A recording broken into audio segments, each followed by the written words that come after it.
Hello, everyone, and welcome back to the Lay of the Land podcast. Like many, I was deeply saddened to learn of Bob Sopko's recent passing. Those who knew Bob knows that he was a true champion of Cleveland's entrepreneurial spirit. His passion for entrepreneurship was boundless, and he dedicated so much of himself to helping others take their initial steps in trying to build something meaningful, whether it was connecting people within our ecosystem or simply showing up to every single entrepreneurial event in Cleveland. He undeniably left a lasting and positive mark on so many students, alumni, founders, and early stage companies through his time at Case Western and at Youngstown Business Incubator. Bob was one of the first people that I got to know when I came to Cleveland. He became an early and outsized supporter of Lay of the Land and the work that I'm doing here. And more importantly, he taught me a lot about the value of giving without expectation, the power of connecting people, and the significance of building a strong community. It is with a heavy heart that I honor Bob's memory by revisiting Lay of the Land's 12th episode here. While no conversation could ever fully capture the breadth or depth of his legacy, I do hope this episode relays an essence of his spirit, unwavering commitment to supporting others, and his vision for Cleveland's entrepreneurial future. Bob will be deeply missed, but I believe that his influence will continue to resonate through the community that he devoted himself to and the people whose lives that he touched. These folks are already giving back, and anytime you give them a call saying, hey, could you talk to this student or this alum? They need a little bit of guidance. So we're starting to build that ecosystem of self-support and start that flywheel running. And so as you do that, you start getting additional people to support. Let's discover the Cleveland entrepreneurial ecosystem. We are telling the stories of its entrepreneurs and those supporting them. Welcome to the Lay of the Land podcast, where we are exploring what people are building in Cleveland. I am Jeffrey Stern, your resident cartographer here, and today our mapping exercise has landed us at Case Western Reserve University, where we will be speaking with Bob Sopko. So Bob is a true wealth of information about Cleveland startup scene and is a genuine champion of it as well. We'll cover the full breadth of his background in our conversation, but I'll call out that his experience may make him one of the best guides to have on to understand the full range and depth of entrepreneurial activity happening around Cleveland. Bob is an entrepreneur in residence at Youngstown Business Incubator and is the head of Case Western's LaunchNet, which is a joint project between the Burton D. Morgan Foundation, Blackstone, and Case Western to train the next generation of entrepreneurs who have since gone on to build a range of companies here in Cleveland, raising millions of dollars in the process. I learned a great deal from Bob in our conversation, and I hope you all enjoy it.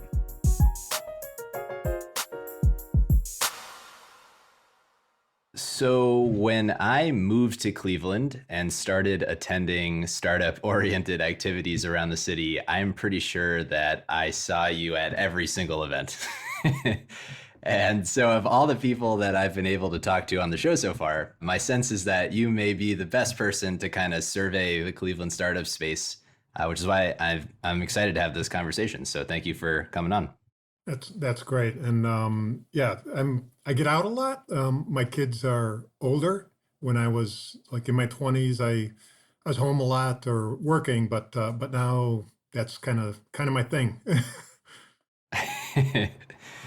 So before we just dive into, what is actually going on in the space and the work that you're doing, I'd love if you could share a bit more about your own professional background leading up to all the work that you're doing as director of LaunchNet at Case Western, and really what got you interested in the entrepreneurial space in the first place. Sure. I mean, I'll go way back in terms of as a young person, I was cutting grass and also went around to the neighborhood. Back in the day, you could like collect newspapers and load them in a truck and then get money for recycling them. And I took one of my customer's garage. It was an older gentleman who didn't have a car. And I said, hey, can I use your garage to load these newspapers? Because my garage is full. And my dad and I didn't have a chance to drag him out yet. And then his son found out, and his son was really not happy. And he said, this could be a fire here. I said, well, we're cautious here. My dad's a fireman. Not that it matters. But anyways, I did that back in the day and kind of got in trouble. But I did ask permission. So that was the start of it. And then my professional career, I started working in a drugstore to pay for part of college. And I worked through my college years in the drugstore part-time, and then going to school part-time, and then full-time. And then when it came time for me to graduate, I asked one of the VPs who came in to visit if they were interviewing in the office for anything. He said no. And 10 minutes later, he came back and said, you know what? Why don't you come up and interview? And then I was there, that drugstore chain, for a total of 18 and a half years, through a leveraged buyout, a bankruptcy, and then an IPO. So like we did the alphabet soup of financial craziness. Not something I would choose to do, but boy, even though we were a large multi-billion-dollar company, we really, really, really had to act small and aggressive. And then from there, I went to a Bain Capital funded startup. I wanted to work on something called the internet back in the day. I had a nice... I haven't heard of it. Yeah, yeah. So I had a nice severance package. We did a public offering. I had stock options, so I had a little bit of time. I didn't have the FU money, but I had enough to take a little bit of time, and they were paying me for multiple months after that as part of the separation. And so we built a bunch of high-tech career fairs, some in Silicon Valley, which was really cool, Seattle, Texas, and we had our S1 document ready to go public when people were just absolutely stupid during the dot-com, dot-bomb era. And we actually had, I think, 14 acquisitions ready to go with the proceeds from the public offering. And then the dot-bomb hit and everything kind of went down. So we ended up selling to the Washington Post and Chicago Tribune. Then I went over to Overdrive for a short period of time. My buddy who was running finance at the previous company was over there helping with finance, and I was doing some sales with them. Steve Potash, Lori, the group, just wonderful, wonderful people. But they were having their struggles, and I also had a situation where my oldest was ready to go to college, and I found out that Case was hiring, and one of the benefits is free tuition. And it's like, well, that's a pretty good benefit. And so I ended up getting a job there working in IT for a very, very, very innovative guy named Lev Gonick. He also did One Community in town here, and he's now the CIO over at Arizona State University, and a friend. So it was really fun working with them. Get there, and I was doing something called strategic technology partnerships. While I was working with a lot of the technical folks, I was also putting some disciplines in and some other elements for bringing strategic partnerships into the university. And one of them that we did, we were one of the first 10 that used Google as our back end for Gmail and also for the Google Suite. And actually, Paul Buchheit is a Case grad, number 23 at Google. He helped coin the phrase, "Don't be evil," and he is the person who wrote Gmail. So that was really cool. And from there, we continued doing that. And I was also helping a couple students with their business ideas along the way. A couple of those were Alex, Ari, and Oleg that ended up doing something called Onesys, which is online pizza ordering. And they ended up having a nice exit a few years after. A friend of mine, Lee Zappis, actually reached out to me when I left the startup, the Bain Capital funded startup, and I got to know him. And anyways, when these guys were looking for funding, reached out to Lee, and Lee put in $500,000, and they grew the business and had a nice exit to Living Social. From there, I, again, wanted to go and do some other things, and Case had this opportunity and did that strategic technology partnerships. So what we did along the way is my friend who kind of had a sidestep there before I went over the Case is a friend of mine Ray, who was at onejobs.com with me. He had an idea for a new TLD, top level domain, like .com, like .edu. It's called .jobs. From my time at the drugstore chain, I ended up engaging with Tom Ambrescia. He runs something called Second Generation. I went with, because I had known him, Ray was looking for some financing, and we went into Tom, and he very, very quickly understood that this was a licensing opportunity. He didn't understand ICANN and those structures, so we put it under the auspices of the FCC, because he knew the radio space, and you had to be licensed to have a radio stations. And we said that, well, this is the ICANN is like the FCC, and they basically license you the top level domain, and then you become like the FCC, and then you decide who can buy it. And so he very, very quickly, we met with him on a Thursday or a Friday, and by Monday, he talked to his family and said, he's in. And then Ray went and worked with them, leaving Overdrive, and I helped out, over the years and still kind of help them out today. And it's an international top level domain. And since then, they've now worked on .realtor with the National Association of Realtors and .real estate. So that's all born in Cleveland. So that's a really, cool thing to have here. Getting back to Case, so I was at Case in IT. There was a gentleman from Jumpstart who said that, would I help out beyond working at Case in the IT community at Jumpstart and Youngstown Business Incubator. And I said, well, let me just kind of, check back at Case, make sure this is cool with them. Quickly, they said, yeah, this would be, a nice way to help the community and help our students also to getting them integrated into the community, internships, that type of activity. So I've been doing that for about 8 years now. And in the meantime, Blackstone out of New York had decided to start funding entrepreneur activities at universities.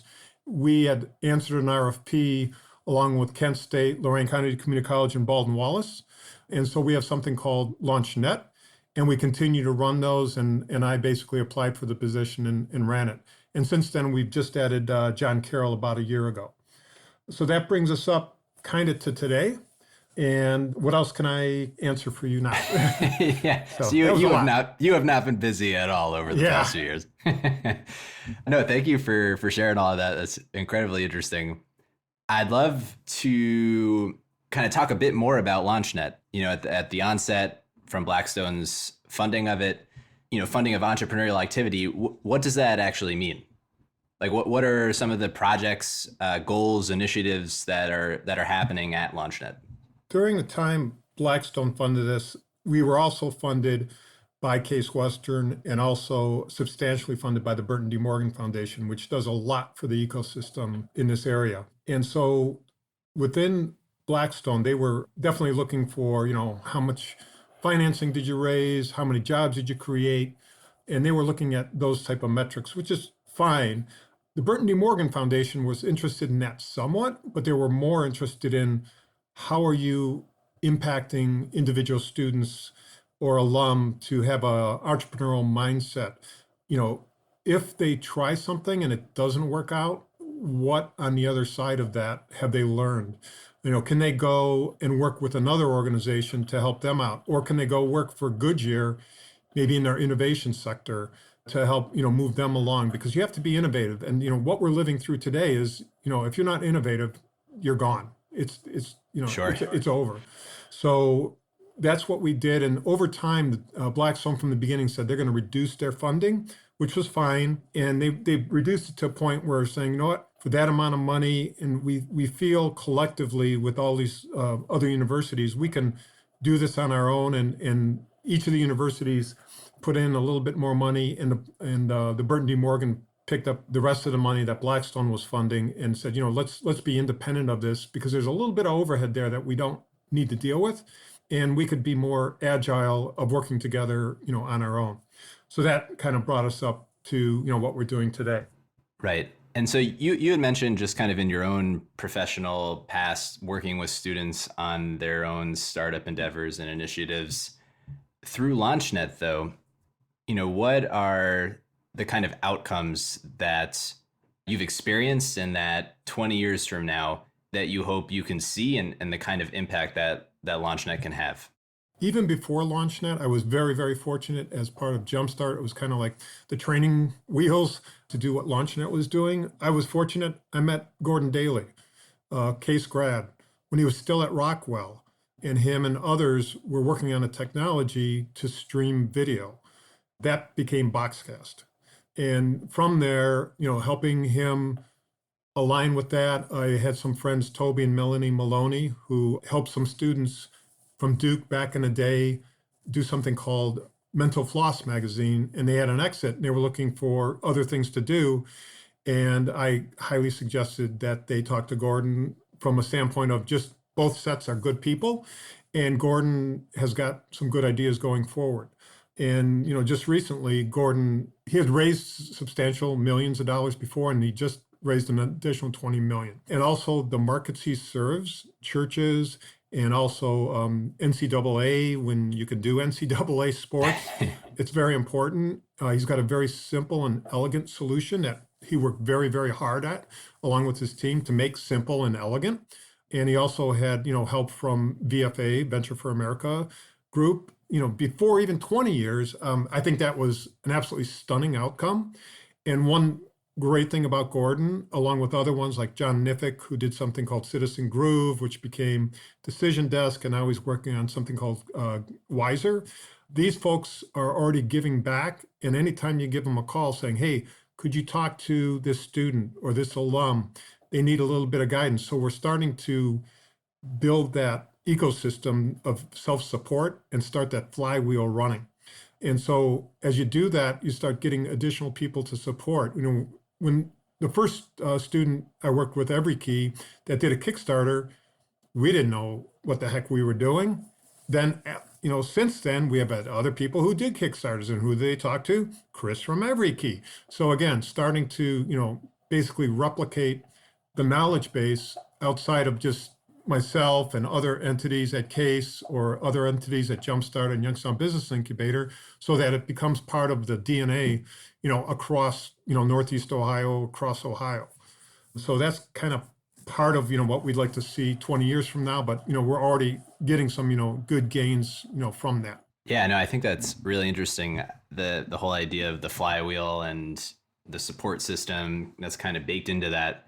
I'd be really interested in your perspective on more at a macro level, speaking to kind of the flywheel idea. In your mind, what is the role of a university in a city startup ecosystem?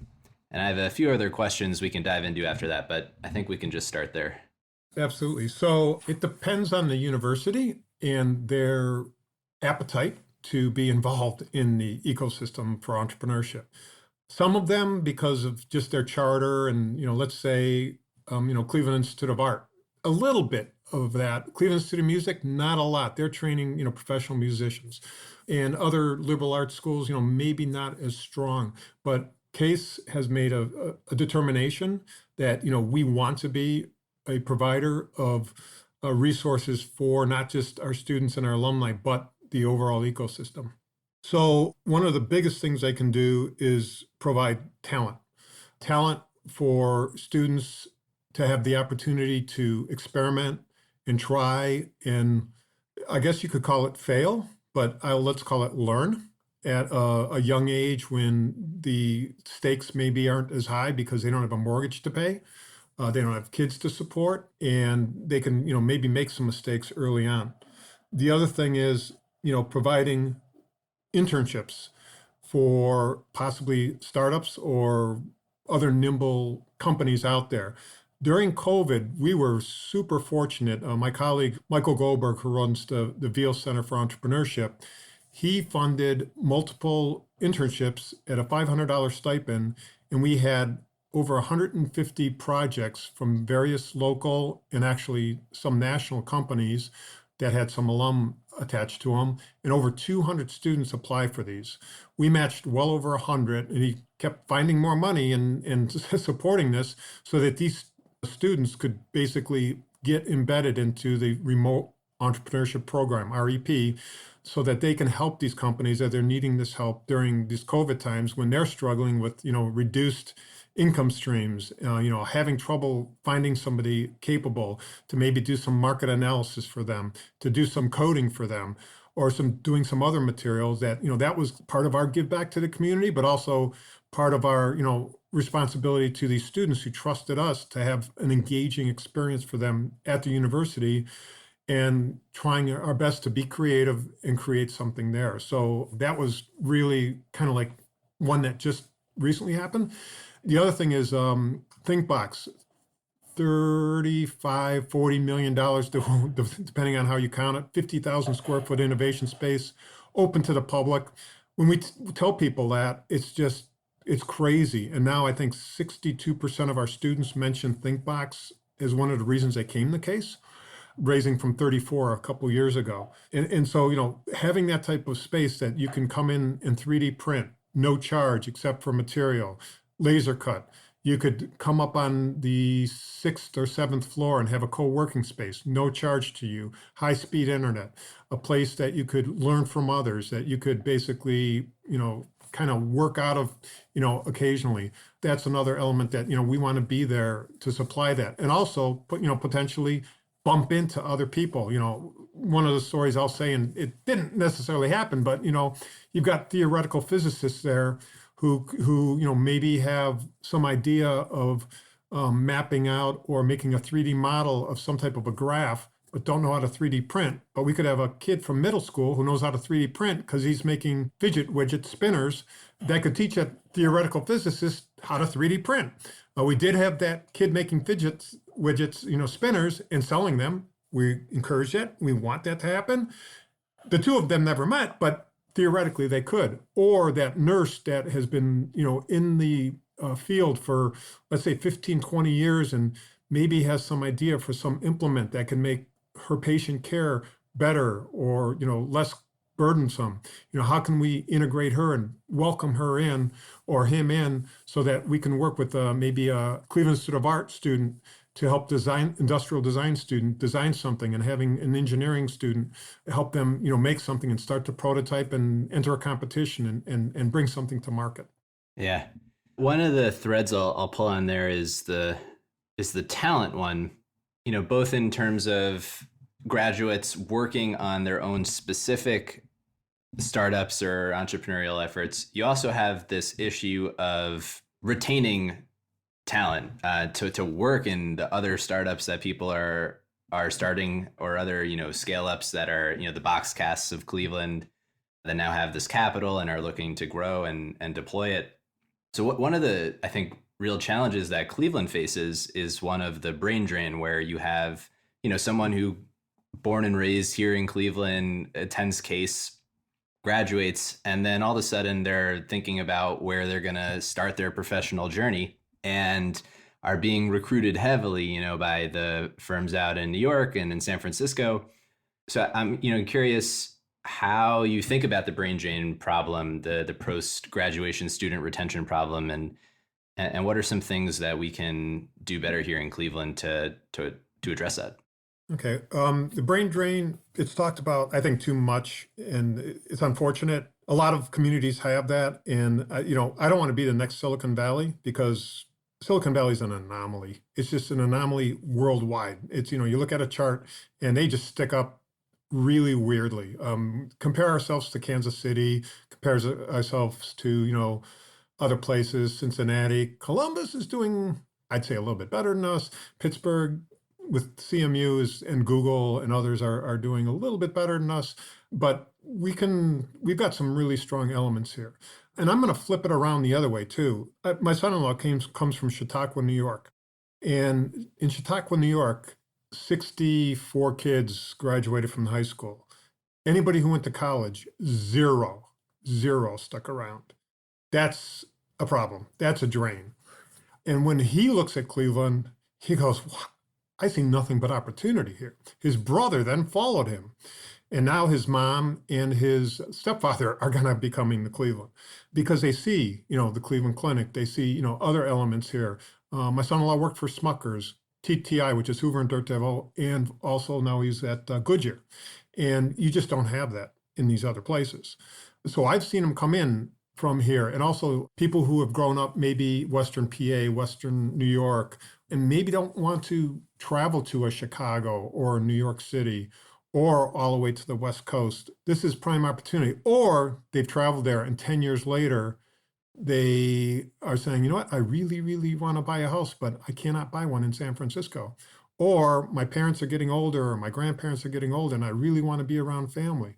So that, that is, one of the elements. The other one is, like we were talking before about this internship program, make sure that these students know while they're in school that these box casts of the world, these Wisers of the world, overdrives of the world, exist here. Have them try to, get a position there. Places that you are with Actual and Explorus, which became IBM Watson Health. Phenomenal opportunities there. Or, make your own job or partner up with a student. Those are, ways to, retain people here. But if they don't want to stay here, and we actually interviewed a number of people from our Hacker Society, why do we lose you to other places? And they said, and this is again pre-COVID and everything else, and things were like booming along. Well, we're young and we want to really try out on the West Coast. And it's just like, and there's nothing here you can do to stop us. And I go, okay, so we will try the best we can, but while you're out there, can we at least engage with you, meet with you, talk with you, so that we have a beachhead out there, so that when other students may internship out there or go out there, and we have quite a few alum out there, let's establish relationships with them. Let's work with Plug and Play, which is in 30 some cities now across the world, 2 in Beijing. And Plug and Play Cleveland is their vertical for healthcare. So, how do we then not fight it, but, as Tim Ryan and Scott Shane have worked valley to valley, Mahoning Valley to Silicon Valley, having the congressmen working together, and continue to, maybe go out there and get some financing, but bring some operations back here to build it. You've got a very short runway in these expensive places. You can go 4 times further here than you can go out there. And you can be maybe a little bit more relaxed on it. There's a lot of walking dead in these other ones that you're 4 months away from shutting the door. And it'd be much nicer to have like a 1.5 year runway instead of 4 months. Yeah, absolutely. I'm going to take us on a little bit of a detour. You mentioned Youngstown Business Incubator at the beginning of our conversation, brought up Congressman Ryan. So, about 2 years ago, I actually had the pleasure of making the drive over to Youngstown to spend a few days for that Valley to Valley. So we were there as with Jim Kostler and Barb Ewing and the rest of the YBI team, as well as folks like Congressman Ryan and other entrepreneurs and VCs in the area. And we were there to talk about how to, attract and incentivize larger technology companies, even to potentially relocate to Youngstown. But we also got to see this showcase of really amazing companies that people are building there, heavy focus on advanced manufacturing and industrial 3D printing, but really spanning the whole spectrum: VR, video games, consumer products. And so I just want to ask you, as an entrepreneur in residence there, what's going on? Well, you had mentioned some of it. The additive manufacturing is just phenomenal. We lead, that is the hub for the entire country. We just had some people come from who grew up in the area coming back to Cleveland to do an industrial strength printer that could be out in the field, because we know how to build stuff here. We know how to build stuff very, very well. And I'll go toe to toe with anywhere else in the country, if not the world, because we can build things. We know how to make things very, very well here. So that's one of the elements coming out of YBI, moving that forward. Bright.org, also the energy sector near Youngstown, is also pushing. And as you know, was Lordstown Motors. Yeah, we had a problem with GM, but now Lordstown Motors, publicly traded company, again, they already have an order for over 100,000 of these pickup trucks, and that was in front of the White House a couple of weeks ago. And also the LG battery factory will be growing up there. But other things at Youngstown is just in the IT sector. There's a group that is helping students manage their debt, their college debt, through a very unique methodologies through an affiliate model.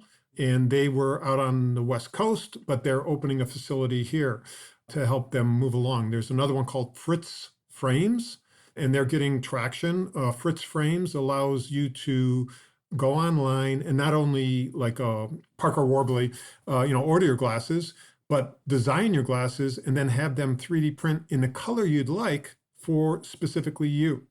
And they're starting to get some traction. So the founder is on the West Coast. The operations elements are in Youngstown. So working very closely with them and kind of moving it to the next level. And they're gaining some traction out there.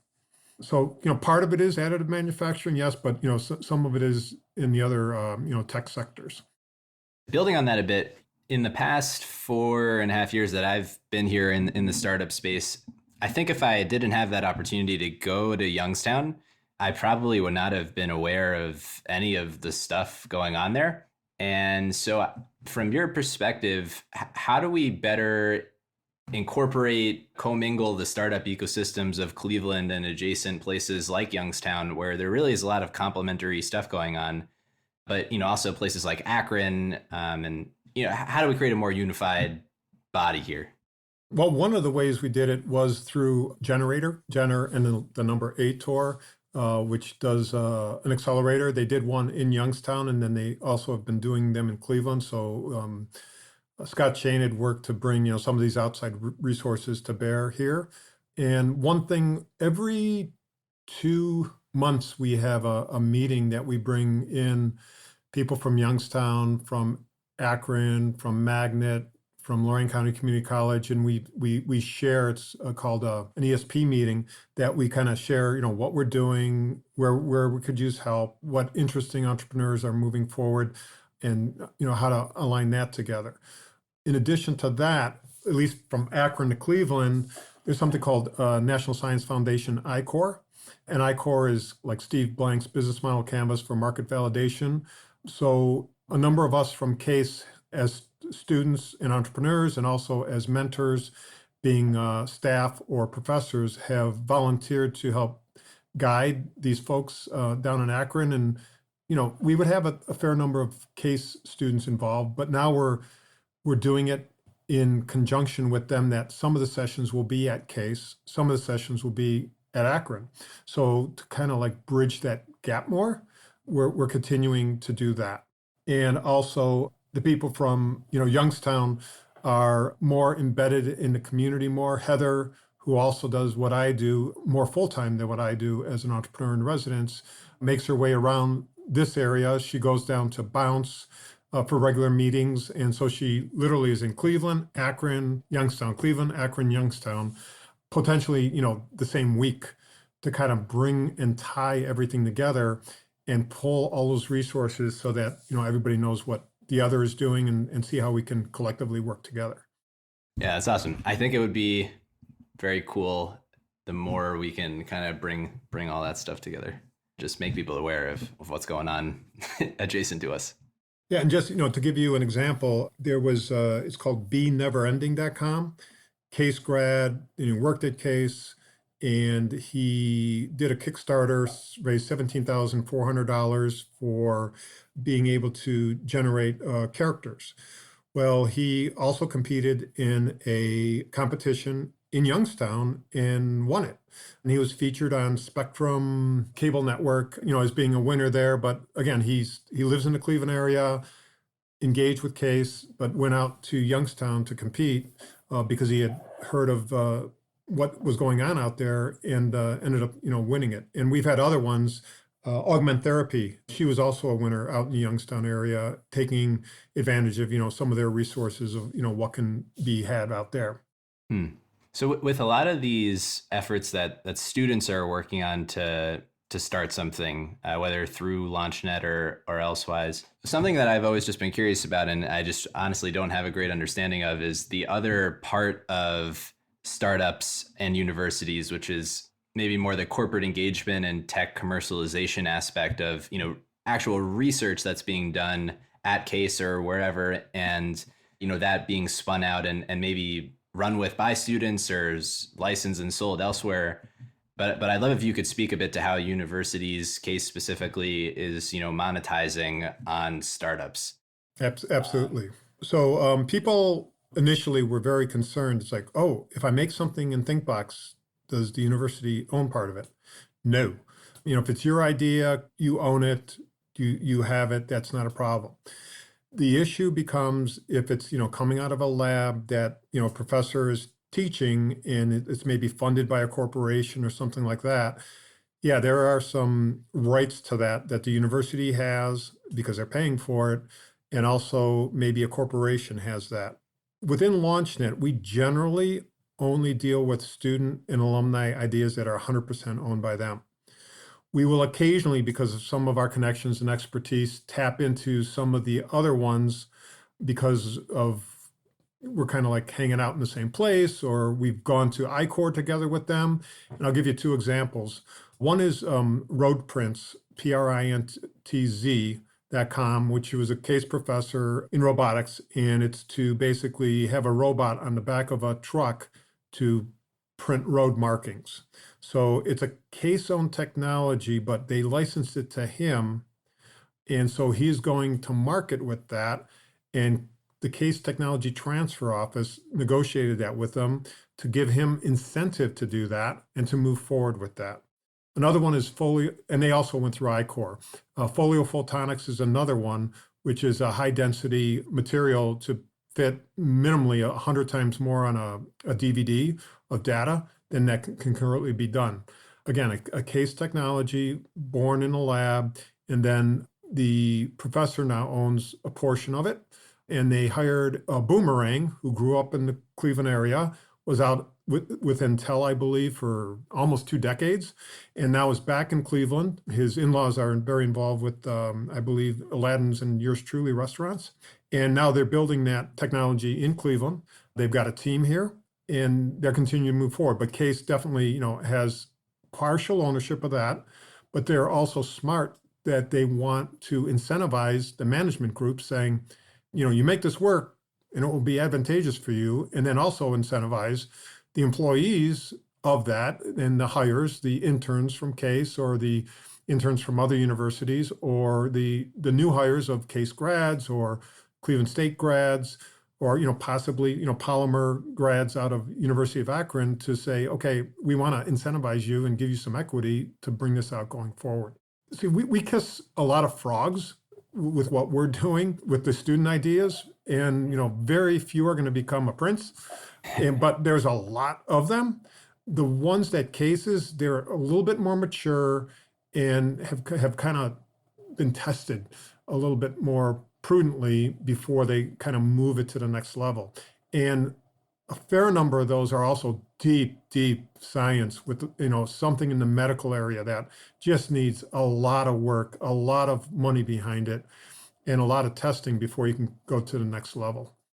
Do you feel that entrepreneurship can be taught?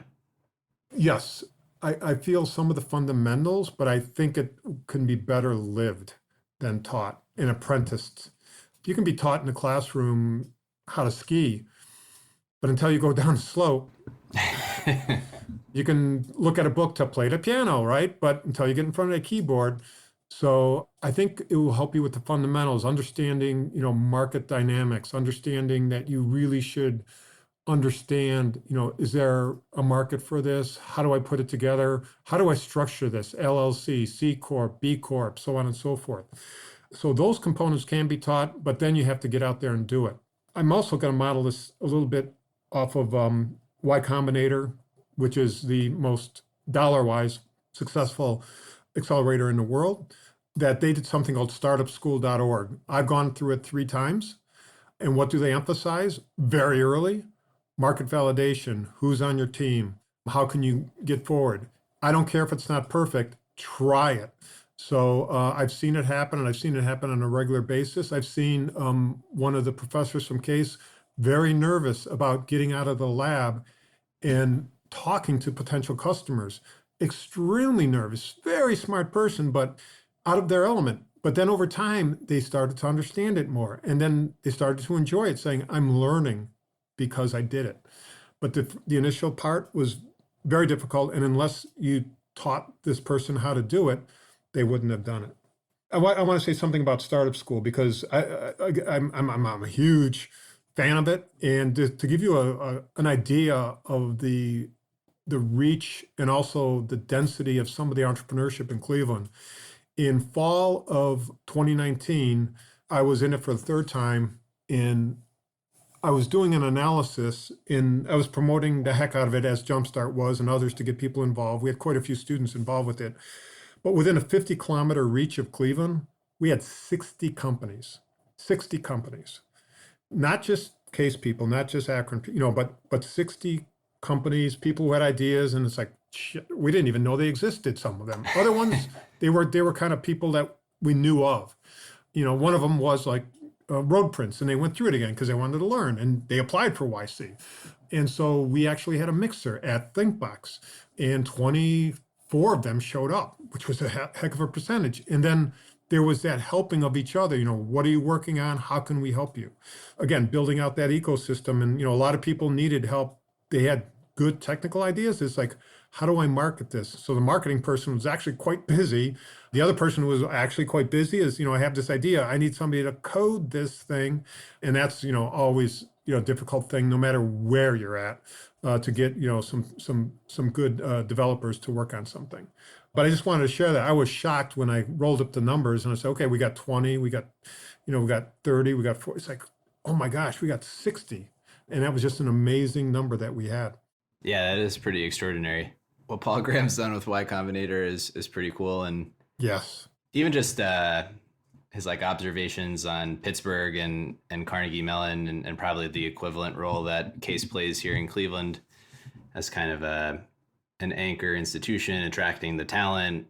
People hear about ThinkBox, and it's how you kind of build the flywheel. So absolutely. And I read his article, and having the foodie and that density, having a place to hang out is very, very, very important. And those accidental collisions. I know that the Cleveland Foundation is trying to build out, another entity in the area, and then Bernie Marino and Joe Penny are looking at the downtown area with Gilbert's group, City Block, because there's something to be said about that type of collective discussions. I was very, very fortunate. I traveled in China, and the one place during the day was a co-working space. At night, it was a bar with the musicians in it. That is cool. And that is what you want. And that's what you need to have. And it's shown time and time again. Research Triangle, which is a great place, very smart people down there. One of the problems they had is that they were very spread out and distanced from each other. They needed some place where people could collaborate and collect together. And when you have that, really cool things can, start to happen. And as Paul had mentioned in that too, is that, sometimes universities have to just get the hell out of the way too, right? Lay out the buffet, but don't tell people how to eat. And you need to mix the Cleveland Institute of Art creatives with the physicists, with the mathematicians, and you need to bring these folks together, because very, very cool things can happen then. Yeah, so we've covered a lot of ground here in terms of projects that you've seen and been involved with and help support. From your seat at Case, what are the things that are happening right now that you are most excited about? One thing is we just finished our 8th year at CES. We have the largest footprint of any university there. In the past, MIT has been there. In the past, Notre Dame out of Indiana has been there. Michigan, South Korea has 2 displays, one with 8 and one with 9 booths. And we had like 14 booths. So yeah, collectively they beat us, but individually they didn't. So not that I'm competitive. So that was really great. We've raised over, I believe our number is about $340,000 from that we can clearly identify from being there. And that was because we ran into some scouts for VC firms. The other thing is it helps you stand out and do some market validation in front of people who are not, or who are going to tell you your baby is freaking ugly, and also could potentially be a partner or a customer. And there's a camaraderie there also, because you have a booth next to somebody else who put it all on the line and scraped together the money and is sleeping in a hostel somewhere and is trying to make something happen. So you can hang out with that person and learn from that person. And it also gets us to showcase things like HoloLens, HoloAnatomy. The first third-party app for HoloLens was made at Case Western, HoloAnatomy. we crush it out there. People were standing in line to see that. Kind of gets us a little bit on the map on an international scope. 170,000 people attended, 4,300 exhibitors. And we became a known entity, by doing that. And we just finished that, and we're starting to, gain some elements from that. We ran into the FAA out there, and they're looking to do more in the drone space because there's a lot of laws and rules that have just literally changed this week. And they want more collegiate partners, and they loved seeing us there. So that's one of the elements we're working on now. One of the things we showed there was a Case student who's now working on his master's, along with a Case alum from a couple years ago. They had an idea to 3D print a violin. And why? Because small violins are hard to come by, they're expensive, and they are fragile. Handing a violin to an 11-year-old or an 8-year-old can be dangerous. And, it could be, heartbreaking for a family if they, spend a fair amount of money and then a kid breaks it. That's just bad. That's just bad. So, if we can 3D print these, and he's on like version, I think 34, that he's been working on to get it acoustically solid, durable, yet something that somebody can use. So, that's one that we showed, just literally this last week at CES. Another one, which was very cool, and he's been at CES multiple times with us, is a student who, it's called Reflexion, REFLEXION.co. Some students who went to high school together. One went to Penn State, one went to Cornell, your alma mater, and one went to Case. And what they're doing is neural exercises. It's kind of like whack-a-mole, but with LEDs. And he just signed. Oh, wow. It's like, are you kidding me? They just signed Evan Holyfield. I said, Evan Holyfield? And they go, yes, son of Evander Holyfield, who is a boxer. And so he's looking to use this for speed testing. So that is just really cool. And they've worked very hard. And what they announced at CES was they just got into Dick's Sporting Goods, so that people who wanted basically Wow. Increase their neural fitness can order it from Dick's. Those are just a couple samplings of what we're doing. Road prints, which I mentioned before, they're starting to get some traction out there. I can't think of any other ones off the top of my head. That's all right. I think we've covered quite a lot here. And one thing, just to kind of also give you an idea of, if you want to get into the financial metrics of it, we've raised about $34 million for these startups over the last 5 or 6 years, which is a lot, but isn't a lot. That doesn't include the 20 million or any money Boxcast has raised. It doesn't include the, I don't know if it's 14 million or 18 million that Remesh has raised. And actually with Remesh, when we opened ThinkBox, we were like their first test bed of, eat your own dog food, right? Element. And so, it felt good to do that, and it worked very well. But, we had to, give that attempt out there. And that was Aaron, who was a Case PhD student, and also Andrew, who was a PhD student at Kent State. So again, we wanted to bridge those gaps and work together. There was a LaunchNet at Kent State, and there was also a LaunchNet at Case. They knew each other before us, so we tried to help facilitate it even more after that. And also, reaching down to Columbus. So we had something called Path-Robotics, two brothers who grew up in the area who were using a methodology to take in a visual input for a robot to do something smart. They wanted to do something that has market potential, and they chose welding. And so they built this company, and they very quickly received, well, not quickly, it was a couple years, but once they decided to go for more funding, they received some funding, and Drive Capital out of Columbus ended up raising over 10 million for them, and then convincing them, even though they didn't want to move to Columbus. And they also spoke at the Coast to Coast element up at in Youngstown. They also spoke about their recruiting, and they had like 150 applicants for some of the engineers that they were looking to recruit, and it was very good for them. Another thing is tying Columbus into Cleveland. There's Ohio Innovation Fund that invests in Ohio companies.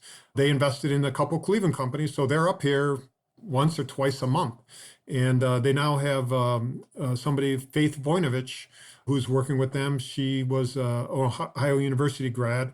She's the granddaughter of the former mayor of Cleveland, George Voinovich, and the governor of the state, George Voinovich. And she's, very integrated in the area. Her grandmother, I believe, still lives up here, and her aunts and uncles live up here. So, again, going, not just to Akron, but, how can we reach to Columbus? And then let's go down to Cincinnati and look at refinery, where Todd, who works with us at Deal Foundation, is working with refinery down there. And then Tim, who is also the managing partner on there, is coming up here on a regular basis, grew up in the area, and also is there an investor in Folio Photonics, which I mentioned before. So it's not just the local area, but how we can do the state. And we just recently did something called Global Entrepreneurship Week. And we went from not just doing it in Cleveland, it's done all over the world, but we incorporated the whole state of Ohio and pulled those parties together to see, how we can collectively as a state or a region, support each other. Wow. So much going on. Yes. And I'm going to add one more. There's something called Global Entrepreneurship Network with Jeff Hoffman is on their board. He's a driving force for that. He lives in Chagrin Falls, Ohio. He comes from Chicago. He was very instrumental in the start of Priceline. He's working very closely with Pitbull, whatever his real name is, out of Miami, the musician, trying to help the Hispanic community in a big way. Jeff's a friend. He's been very involved with mentoring our students, our alumni on a regular basis. At the opening of ThinkBox, he came around, and there's something called GSV, globalsiliconvalley.com. It also runs something called gsvbootcamp.com, which is going to be the second time next week. It's starting again. It's a 7-week program. Jeff will be speaking at it, and we're going to have, a number of case and, local folks. I've been communicating out to our network to say, can we get involved with this? And so, not only in our own backyard, but, let's look to the coast. Let's reach out to people. Let's reach out to people in China. Let's reach out to people in Europe. How can we work together? We have a gentleman, Renjun Bao, who moved to Cleveland for his master's and PhD from Cleveland State. He wrote for the largest Chinese newspaper, sporting paper, about the NBA. He lives in Cleveland. The Cleveland Cavaliers work very closely with them. He now works for Tencent, one of the biggest media companies in the world, but he lives in Cleveland, and he works on the NBA agreement out of Cleveland. So again, we've got that reach from not just here in this area, but how can we also optimize those relationships, to help them and also to help us. Sure. I feel like you've probably answered this question I'm about to ask maybe 100 times over in this conversation. But the question that I'm uniformly asking everyone as we try and paint a picture of Cleveland and people's favorite things here is, what is your favorite hidden gem? Well, they're not hidden in terms of Lake Erie, the parks, the zoo. We've got a really awesome zoo, just super well run. It's really interesting. Nothing against New York, but I hadn't spent time there. And when I always thought of, like a theater district, I always pictured ours, right? Where the theater's next to each other. It's really cool. You can walk from one to the other. There's restaurants there. And I go to New York City, it's like, they're spread out all over the place. It's like, oh my gosh, it's not that density. That is so cool that we've got that density. And that was also on the Avengers, that was part of the scene. I don't know if you remember that or not, but right along there, that's the scene. So that's cool. And the Russo brothers, they're again not a hidden gem, and they come back on a regular basis and doing cool things here. The Midwestern, we're here to help you. One of the things, how can we also work together is I was on a panel with the Burton D. Morgan Foundation, Deb Hoover, with ICOR Akron, and with BioOhio, and I showed a boat, like a black and white picture of a boat, pretty big boat that would maybe fit 10 people. And there was like 5 people in it. It was taking on water. It was like an old picture and people are bailing. And so I used that as an example saying, you know what, we better all work together or we're sunk. And one of the elements is some of these other communities aren't forced to do it because they didn't go through hard times. So the adversity forced us to work together. And so let's take advantage of that. It taught us how to work together. And so, continue to do that. And people in the audience literally were saying, I'm at this university. We are 15 minutes from this other university, and we don't talk to each other. We hate each other because we hate each other on the field, the athletic field. We don't work with each other, or we don't work with that community organization. That doesn't happen here very often. And the thing is, if it does, then that entity or that person is usually kind of on the outs. So, that's one of the beauties here, that, we loan each other, a lawnmower, right? And we help each other. And the thing that we also do is that we're also very negative to each other, and we're not prideful enough sometimes of what we can do here and what we can accomplish. But we really saying, oh, why would it used to be, people would move to Cleveland. It's like, why would you move to Cleveland? Instead of, being welcoming, saying, glad to have you here.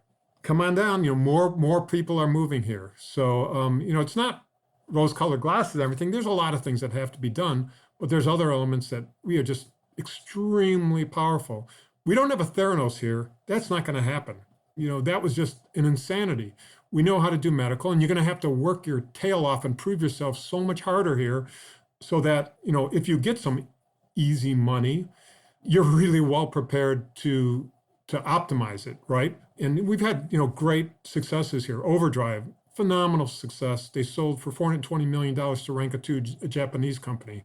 Steve, he was an overnight success of 20 years, right? Or 18 years. Right, really, right. really, really work hard. And Charlie, you're working with, great people that they're doing. They had one exit. Now they're working on something else. Bernie, the Imbrecias, Zappis. These people want to help out. And the other thing is, and we don't hear a lot about it, is we don't hear about all these industrial parks and all these other things that you would be shocked at, that 8-person machine shop that is making something that is vital to an MRI machine or to a battleship or to, a jet fighter, that is made with such high precision that you can bet your life on it, and you are betting your life on it. Swagelok is here. They don't want a lot of notoriety. Juergens is here. Turnbuckles and things that are holding bridges together, things that cannot fail, are made here. And there's a ton of it here. And you don't hear about it because people are going to work, they're getting it done, they're going home, they're going to play golf, and they're having fun, right? Going to the Indians games, going to the Browns games. But there's a lot of that here that are just hidden. And it's highly respected out there in other entities. I know, like when Cleveland Whiskey was thinking of doing other names, they analyzed it, and a lot of people across the country, across the world said Cleveland, gritty. They make things of quality, high quality. We respect them. And they said, we're keeping the name. I'm glad they did. Yep. So there's a million things to follow up with you about here, and I'm sure that many people might have questions or follow-ups. What is the best way for people to contact you? Absolutely. So my name, bob.sop as in Paul, KO @case.edu. Perfect. Thank you, Bob, for coming on today. I really appreciate it. I definitely have learned a ton from our conversation, and it's very exciting to learn about everything that's going on. Absolutely. Thanks, Jeff. Really appreciate what you're doing, and let's keep doing this together. That's all for this week. Thanks for listening. We'd love to hear your thoughts on today's show, so shoot us an email at layoftheland@upside.fm, or find us on Twitter at podlayoftheland, @thetegan, or at sternhefe, JEFE. We'll be back here next week at the same time to map more of the land. If you or someone you know would make a good guest for our show, please email us or find us on Twitter and let us know. And if you love our show, please leave a review on iTunes. That goes a long way in helping us spread the word and continue to help bring high-quality guests to the show. Tegan Horden and Jeffrey Stern developed the Lay of the Land podcast in collaboration with the Up Company, LLC. At the time of this recording, we do not own equity or other financial interests in the companies which appear on this show unless otherwise indicated. All opinions expressed by podcast participants are solely their own and do not reflect the opinions of Founders Get Funds and its affiliates, or Actual and its affiliates, or any entity which employs us. This podcast is for informational purposes only and should not be relied upon as a basis for investment decisions. We have not considered your specific financial situation, nor provided any investment advice on this show. Thanks for listening, and we'll talk to you next week.